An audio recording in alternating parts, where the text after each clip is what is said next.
Seja bem-vindo ao canal Investidor Cético. Neste vídeo, nós vamos falar sobre um assunto que é um dos mais importantes e, ao mesmo tempo, um dos mais negligenciados do mundo dos investimentos, o perfil do investidor. A gente se vê em instantes logo depois da vinheta.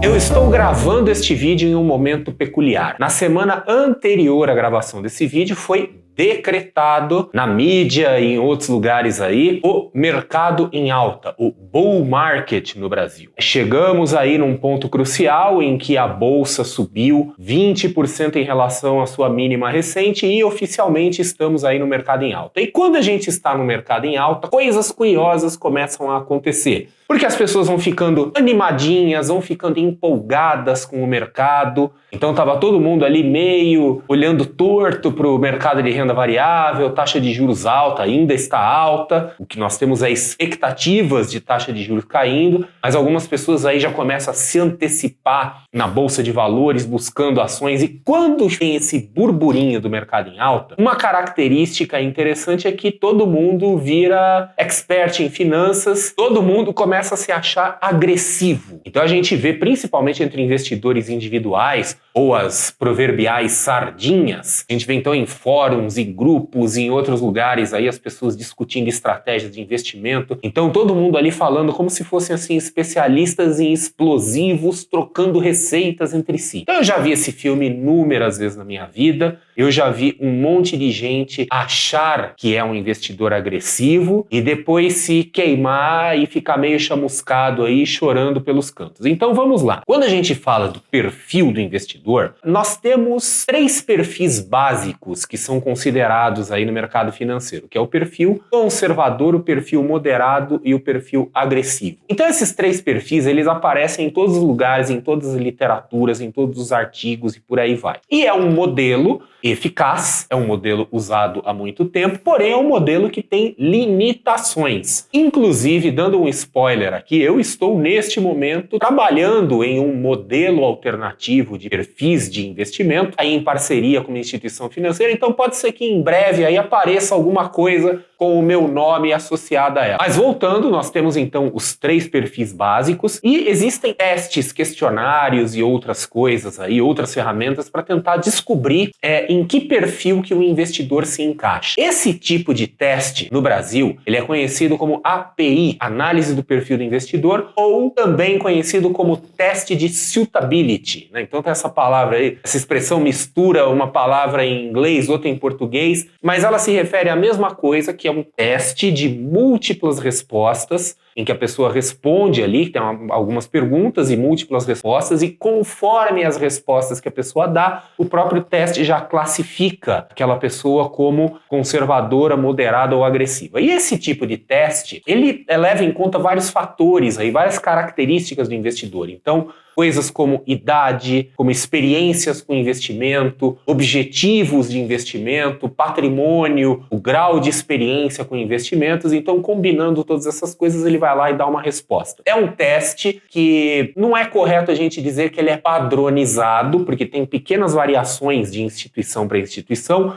As instituições financeiras são obrigadas a aplicar esse teste. Ele não é perfeitamente padronizado, mas ele segue um padrão. Então a gente vê que os testes são muito parecidos nas instituições financeiras. Mas são testes que têm lá suas limitações, porque é um teste feito para uso geral do público e a gente acaba não conseguindo chegar num modelo, assim, ou pelo menos num retrato muito claro de qual é o perfil da pessoa. E uma outra coisa que vale a pena comentar é o seguinte: qualquer pessoa é capaz de entender o que é um perfil conservador, moderado ou agressivo. Basta ver as palavras. Pelas palavras a gente deduz o que é. Então, um perfil conservador é o investidor que está ali priorizando segurança, priorizando liquidez, então ele quer correr menos riscos, ele abre mão, às vezes, do retorno em conta disso. E por ser muito fácil de entender quais são os perfis, as pessoas também acabam achando que é muito fácil entender em quais perfis elas se encaixam. E aí que mora o grande problema, porque a maioria das pessoas que eu conheço, que eu já vi, com quem eu já conversei, não consegue ter uma visão muito clara de qual qual é o próprio perfil. E o pior, elas tendem, em sua maioria, a ter uma visão de si próprias mais agressivas do que elas realmente são. Até porque a gente acaba associando a agressividade a ousadia, grandes resultados, a coisas positivas. O conservadorismo é muitas vezes um imaginário popular associado à covardia, associado à bunda mole, basicamente. Então as pessoas, de uma forma geral, acabam tendo um certo viés negativo contra o perfil conservador, idealizando um pouco o perfil agressivo. E as pessoas, então, acabam muitas vezes pendendo para o lado agressivo, lembrando que essa questão da agressividade também é incentivada pela mídia, incentivada aí pelos veículos de comunicação. Quantas e quantas vezes a gente já não viu aí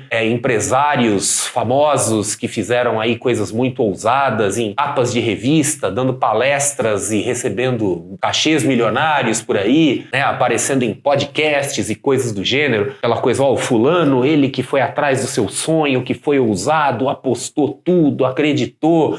Então existe essa glamourização do perfil agressivo. Obviamente, aqui entre nós e que ninguém nos ouça, a turma das instituições financeiras também gosta de incentivar um pouco o perfil agressivo, porque eles gostam de gente que gira bastante, né, faz muita operação. Isso aí ajuda o pessoal do mercado financeiro assim a ter um bônus um pouquinho melhor, comprar um peru um pouco mais gordo no Natal, né? Se você faz isso, saiba que o pessoal do mercado financeiro fica muito, muito feliz, agradece muito. Existe, então, a glamourização do perfil agressivo e as pessoas tendem a enxergar a si próprias como agressivas. E aí, o que acontece? Elas acreditam, começam a agir como pessoas agressivas, em especial em momentos como esse, né, em que o mercado está aí meio tomado pela euforia, e tudo dá certo, até a hora que não dá mais certo. Inclusive, fora do Brasil, existe uma expressão em inglês para definir esse tipo de investidor que nesses mercados assim mais eufóricos, ele começa a se portar como se ele fosse um expert. Eles chamam de Bull Market Genius. Então, né, a expressão em inglês que define exatamente, né, literalmente assim, é o gênio do mercado em alta, porque quando o mercado está em franca tendência de alta, a verdade é que qualquer coisa que a gente faz dá certo. Operar em mercados em alta, assim, não é um grande, vamos dizer assim, algo que demonstra muito o talento das pessoas no mundo dos investimentos. Esses períodos de mercado, assim, favorecem qualquer estratégia, né? A gente tem que fazer muita coisa errada para não ganhar dinheiro nesses momentos. E aí o que acontece? As pessoas vão ficando super confiantes e cada vez mais vão acreditando que elas são agressivas até a hora que alguma coisa dá errado, e sempre dá. Todo mercado eufórico, todo mercado de alta, todo bull market, em algum momento acaba, não necessariamente precisa acabar com uma queda espetacular, com um crash do mercado, mas às vezes é um recuo grande o suficiente para machucar alguns investidores, principalmente aqueles que começam a ficar muito expostos a alguns riscos, muito concentrados, muito alavancados. Essa percepção altamente otimista de si própria, achar, olha, eu aguento, eu sou agressivo, etc e tal, eu já vi esse filme antes, eu sei como que isso acaba.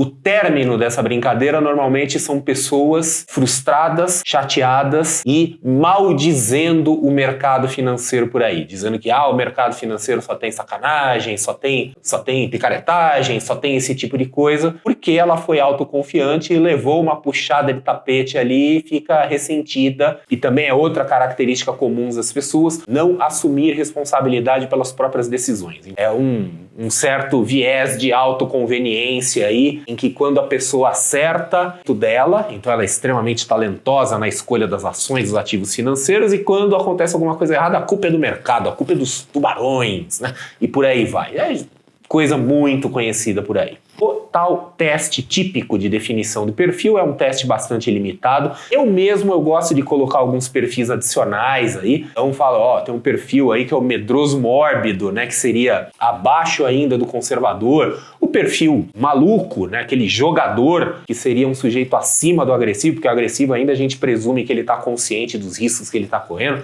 A minha sugestão para se definir um perfil de investidor de forma um pouco mais correta é fazer um exercício exercício mental. Então eu vou explicar aqui qual é esse exercício mental. Mas antes eu quero só também esclarecer duas coisas. Dois fatores determinantes do perfil do investidor é a tolerância à perda e a necessidade de liquidez. A necessidade de liquidez é uma coisa bem clara, bem direta e bem objetiva. Quando a pessoa tem uma necessidade de liquidez no curto prazo, ela precisa, ou pelo menos deveria, ir para perfis mais conservadores. Então imagine uma situação hipotética. Você está guardando dinheiro para comprar um imóvel no ano que vem. Então você tem um ano pela frente. Você vai ter um evento de liquidez, você vai ter necessidade de liquidez em um ano. Não é prudente, não é recomendável, quando você tem um compromisso em um ano, que você adote estratégias de investimento agressivas, porque é muito pouco tempo. Então muitas vezes a gente pode até ser agressivo, mas as nossas características pessoais de gestão de caixa, a nossa necessidade de liquidez, nos empurra para um perfil mais conservador. Agora, a questão da tolerância à perda, ela já é um pouquinho mais complexa e tem nuances.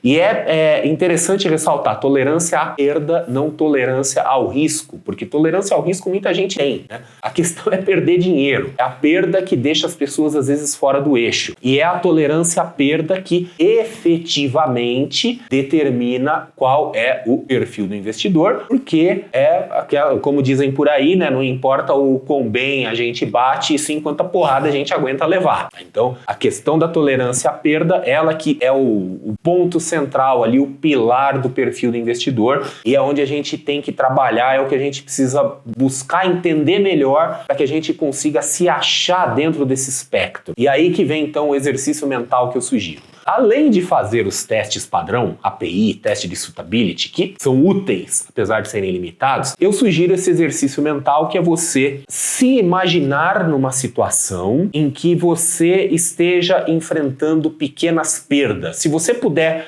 fazer isso com mais de uma situação melhor, e podem ser situações reais que já aconteceram na sua vida, ou podem ser situações hipotéticas. Se tiver situação real, é melhor ainda, porque você vai conseguir, espera-se, lembrar como você reagiu a pequenas perdas nesses eventos. Então, alguns exemplos de eventos que envolvem pequenas perdas.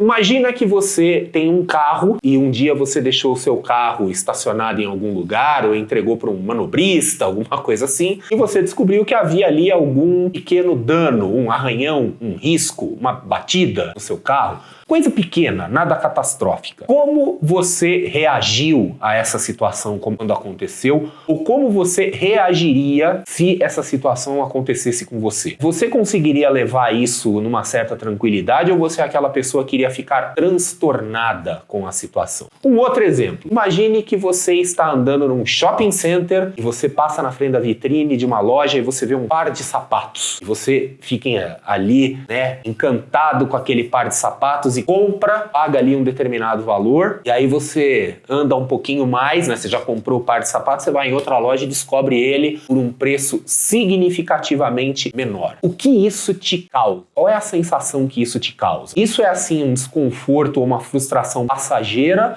ou é aquela coisa que vai te incomodar profundamente ao ponto de toda vez que você olhar para aquele sapato dentro do seu armário, você se sentir um idiota? Qual é a sua reação a esse tipo de situação? E um terceiro exemplo. Então veja, são só exemplos para que você busque situações parecidas para ver como que funciona isso dentro da sua cabeça. Terceiro exemplo, imagina que você está num restaurante ou num bar com seus amigos. Então tá ali um happy hour, alguma coisa do gênero, e chega a hora de fechar a conta, o garçom traz a conta e naquele momento da conferência da conta você descobre que o restaurante está cobrando algumas coisas a mais. Como você reage nessa situação? Você presume que aquilo foi um acidente, um engano, alguma coisa de boa fé, chama o garçom para conversar e fala, olha, por favor, você pode dar uma conferida nisso aqui? Ou você é aquela pessoa que já faz aquele puta barraco, já sobe na cadeira, começa a filmar com o celular, esculacha o restaurante e fala que vai mandar a reclamação pro Reclame Aqui, pro Procon, sei lá eu pra onde, faz aquela zona dentro do restaurante, aquele teatro, faz aquele barraco lá dentro. Como que você reage, ou já reagiu, ou reagiria em uma situação assim? Então veja que eu estou colocando situações de pequenas perdas para saber até que ponto essas pequenas perdas te causam algum tipo de transtorno. E a gente não deve ter nenhuma vergonha de ter esse tipo de transtorno se fizer parte da nossa personalidade, porque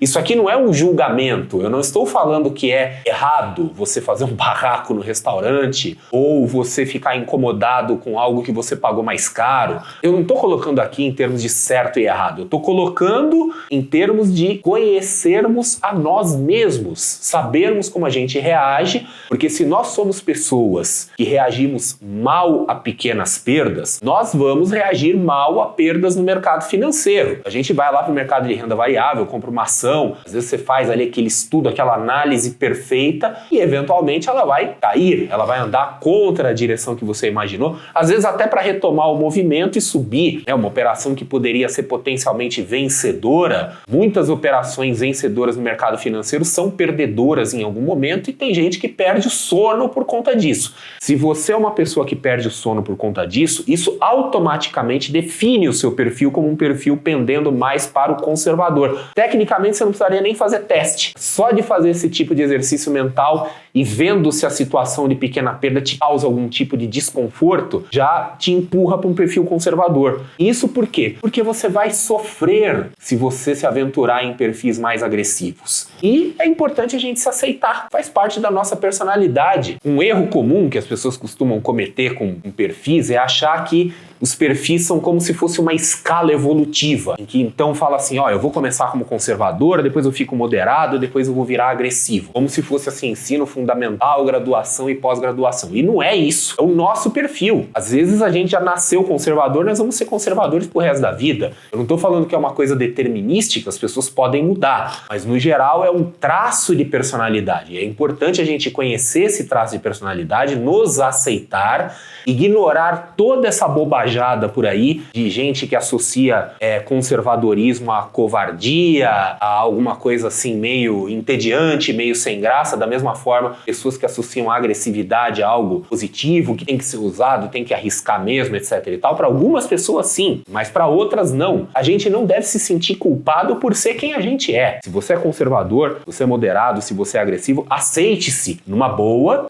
E esse tipo de exercício mental vai te ajudar nisso, porque você vai ter a oportunidade de ver qual é a sua reação e você vai conseguir enxergar isso com muito mais clareza, né, vendo situações que ou você já vivenciou, ou situações assim que ressoam para você. Será que um pequeno dano no seu carro, né, a roupa, essas coisas todas que a gente falou, como que isso vai ecoar dentro de você mesmo e você vai conseguir evocar essas sensações que vão te dar insights importantes sobre quem você realmente é e qual é, de fato, o seu perfil de investidor. Então é isso, faça o teste, faça o API, né, a avaliação do perfil do investidor, faça o teste de suitability, faça tudo, mas faça também esse exercício mental para você ter uma visão mais clara de quem você é e você escolher os caminhos que efetivamente são os mais adequados para você. É isso aí, espero que você tenha gostado, a gente se vê então num próximo vídeo.